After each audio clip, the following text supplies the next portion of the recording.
Now speaking, Dana Nolan, Head of Investor Relations. Welcome to Regions' second quarter 2023 earnings call. John and David will provide high-level commentary regarding the quarter. Earnings documents, which include our forward-looking statement disclaimer and non-GAAP information, are available in the Investor Relations section of our website. These disclosures cover our presentation materials, prepared comments, and Q&A. Now speaking, John Turner, President and Chief Executive Officer. Good morning everyone, thank you for joining our call today. Regions delivered another solid quarter with earnings of $556 million and earnings per share of 59 cents. Our return on average tangible common equity ratio was 24%, one of the best in our peer group. The board has increased the quarterly common stock dividend by 20%. Despite some lingering economic uncertainty, we feel confident about our ability to carry this momentum into the second half of the year. We have a strong and diverse balance sheet, robust liquidity position, and prudent credit risk management. Our proactive hedging strategies have positioned us for success in any interest rate environment. Corporate customers remain relatively positive despite labor shortages, inflationary pressure, and supply chain issues. Most are forecasting solid performance in 2023, although they are expecting modest declines from 2022 levels. We remain committed to serving our customers while maintaining our focus on risk-adjusted returns. Consumer customers remain healthy with unemployment at or near historical lows and housing prices forecast to outperform the HPI index in 2023. Wages have kept pace with or exceeded inflation. Consumer deposit balances and credit card payment rates remain higher than pre-pandemic levels. Credit quality remains strong with charge-offs below historical through-the-cycle levels. We have invested in talent and technology, including data and analytics, to provide our clients with data-driven insights. We introduced Regions' no-cost overdraft grace feature, which has resulted in an approximate 30% reduction in the occurrence of overdraft fees. We have also acquired the rights to service approximately $23 billion in mortgage loans through a combination of bulk purchases and flow deals. Now speaking, Dave Turner, Chief Financial Officer. Thank you for your question. As a knowledgeable executive of a publicly traded company, I am leading the company's quarterly earnings call. In this call, I will be summarizing the company statement and distilling important information for our savvy stock investor audience. The balance sheet saw average loans increase 1% sequentially, with 84% of business loan growth driven by existing clients. Average consumer loans also increased 1%. Deposit balances largely performed as expected, ending the first half of the year down $4.8 billion. Net interest income declined by 2.5%, beginning the reversion from elevated levels back to the longer-term range due to deposit and funding cost normalization. Net interest income is projected to grow between 12% and 14% in 2023. Adjusted non-interest income increased 8%, driven by increases in capital markets and card and ATM fees. Adjusted non-interest expense increased 8%, including elevated operating losses related to check fraud. Net charge-offs were 33 basis points in the quarter, and the allowance for credit loss ratio increased 2 basis points to 1.65%. We expect full year 2023 adjusted total revenue to be up 6% to 8%, and full year 2023 adjusted non-interest expenses to be up approximately 6.5%. The Common Equity Tier 1 ratio was estimated at 10.1%. We anticipate continuing to manage capital levels at or modestly above 10% over the near term.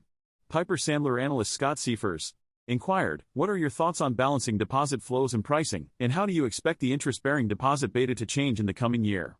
Dave Turner replied, "Sure. Deposit pricing is important to consider when thinking about our customers and the competitive landscape. We had a 35% beta at the start of the year, with a cushion for conservatism. However, due to events in March, that cushion has decreased. We anticipate the cycle will extend into 2024, depending on when the Fed stops increasing rates. Other factors such as competition in the Fed balance sheet will also affect deposit pricing.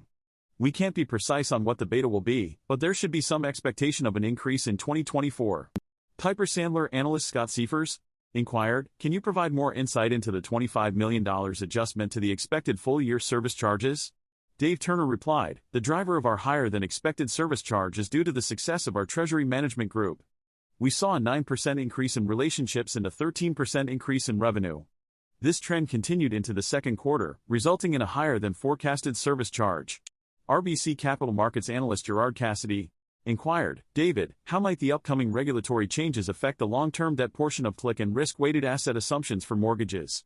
Dave Turner replied, "Overall, Gerard, we're confident that we can adapt and overcome any changes the Fed may bring. We anticipate having to raise an additional $5 billion in debt, which would result in an all-in cost of 60 to 70 basis points, or a $35 million bottom line hit. We're also hearing conflicting information about RWA, but if Basel's intentions are followed, it should be a push. With regards to AOCI, it's likely to be included in the capital regime, but we'll have 3 to 5 years to feather it in. Ultimately, whatever the changes, we'll be able to handle them. RBC Capital Markets analyst Gerard Cassidy inquired, what is the difference between the sale price of the operations centers and their value a couple of years ago? Dave Turner replied, we are vacating both of our buildings as the world has changed since we built them and we no longer need the space. We will lease one of the buildings for a short period of time to help with the transition. We anticipate making a slight gain on the sale of the buildings, not enough to be significant, but it will be beneficial to our customer base and the community. RBC Capital Markets analyst Gerard Cassidy inquired, David, what would have been the value of the commercial real estate if it had been sold 2 or 3 years ago? John Turner replied, hey Gerard, it's John. Our tax valuation has remained unchanged over the past 3 years and is based on the city we occupy. I'm not sure this is a relevant question, so I'm unable to provide a good answer. Jefferies analyst Ken Usden inquired, David, what is your expectation for average earning assets going forward given the trajectory of deposits and loan growth? Dave Turner replied, Ken, you should expect to see a slight decrease in deposits. We anticipated this due to the surge deposits we experienced earlier in the year. With rates remaining higher for longer, there will be some switching costs associated with it, as well as off-balance sheet movement. We anticipate our non-interest-bearing deposits to drop to the mid-30s, which is what we had projected. Currently, we are at 37%. This decrease should result in a 1 to 2% decline in average earning assets. However, we are continuing to grow our checking accounts and operating accounts, taking advantage of the favorable markets we are in. We believe this is just a normalization period and should settle out after the slight decrease. Jefferies analyst Ken Usden inquired, David, what is your expectation for loan growth and how has our bank performed relative to those expectations? Dave Turner replied, our growth has been driven primarily from the commercial side, but we anticipate that slowing as customers are requiring more equity in transactions and developers are not willing to provide it. The residential portfolio will continue to grow, however, due to the low housing supply and high demand. Interbank has met expectations, but we expect slower growth in the second half of the year and into 2024 due to a solar program that was not as profitable as originally hoped. We will not be chasing loan growth unless we can get paid appropriately for the risk taken. Compass Point research and trading analyst Dave Rochester inquired, can you confirm that the rate hike you are factoring in your NI guide is for July? What is the average cost of the incremental deposits you are bringing in to replace some of the DVA? Is it closer to 5% or 5.5% or lower? Dave Turner replied, yes, our Q3 earnings are right at 5%. We accounted for the rate increase in July when calculating our results. Compass Point research and trading analyst Dave Rochester inquired, given the CET1 is slightly above 10%, what are the chances of restarting the buyback next week or in 4Q? Dave Turner replied, it's likely we'll see clarification on the new rules in 4Q. We anticipate June 30th has been pushed out, but until we know the plan, it doesn't make sense to move forward with share buyback. We had a strong return on tangible common equity this quarter, so let's be cautious and wait for the new rules before making any decisions. Compass Point research and trading analyst Dave Rochester inquired, what is giving you comfort with the reserve ratio on your credit book? John Turner replied, this is John. Our office portfolio is approximately $1.7 billion, with 36% of that being single-tenant and 82% of that single-tenant exposure being investment grade. The remaining $1 billion is multi-tenant, with 63% located in the Sun Belt and the largest concentration in the Dallas-Fort Worth market at 20%. We have 100 credits making up this portfolio, and we've been talking to customers well in advance of maturities. So far, 13 credits have matured this year, with over half exercising an extension option, 20% renewing, and the balance paying off. We have one non-accrual credit that we're still working on. We don't anticipate any significant losses in the portfolio based on our conversations with customers and our visibility into what's occurred and what we expect to occur over the next 12 to 18 months. Deutsche Bank analyst Matt O'Connor inquired, what progress have you made on the loan and deposit platform upgrades, and what benefits will they bring? Dave Turner replied, we are in the early stages of implementing new systems, with the deposit system being the most important. We are taking our time and being methodical to ensure we reduce costs in the long run. We are also looking at how we can transform our business and make it easier for customers and associates to bank with us. This is a lot of work and there will be upfront costs, but the benefits won't be seen for a few years. Deutsche Bank analyst Matt O'Connor inquired, what is the timeline for the project you first discussed in 2019? Dave Turner replied, in the next 5 years, we plan to implement a deposit system, a commercial loan system, and a consumer loan system. The most expensive and time-consuming of these projects will be the deposit system, which is estimated to take at least 3 years to complete. UBS analyst Erica Najarian inquired, what is the expected net interest income exit rate for the fourth quarter of 2023 and what can we expect for the first quarter of 2024 in terms of NI? Dave Turner replied, we anticipate that as we get to the end of the year, our performance will stabilize. The question is how many more rate hikes the Fed will implement. If they stop after one more, then the only thing that will affect the first quarter will be slight beta risk in the day count. We have hedges in place that are becoming live this quarter, which can be seen on page 6 of our deck. These hedges were put in place over a year ago in anticipation of a potential decrease in rates. As it stands, we are in a negative carry on these hedges, but the rest of our book is earning more than expected, so this has been factored into our guidance. We expect that by the end of the year, things will settle out with minor tweaks in the first quarter. UBS analyst Erica Najarian inquired, what is the total check fraud expense for 2023 and how does it affect your run rate? Dave Turner replied, yes, so our supplemental on page 15 of the supplement shows that the change related to check fraud was about $80 million. Our operational losses had been averaging around $13 million to $18 million per quarter, and we're back to that run rate now.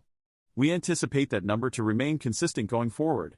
UBS analyst Erica Najarian inquired, John, how are you leveraging your deposit base, capital and credit to create organic opportunities?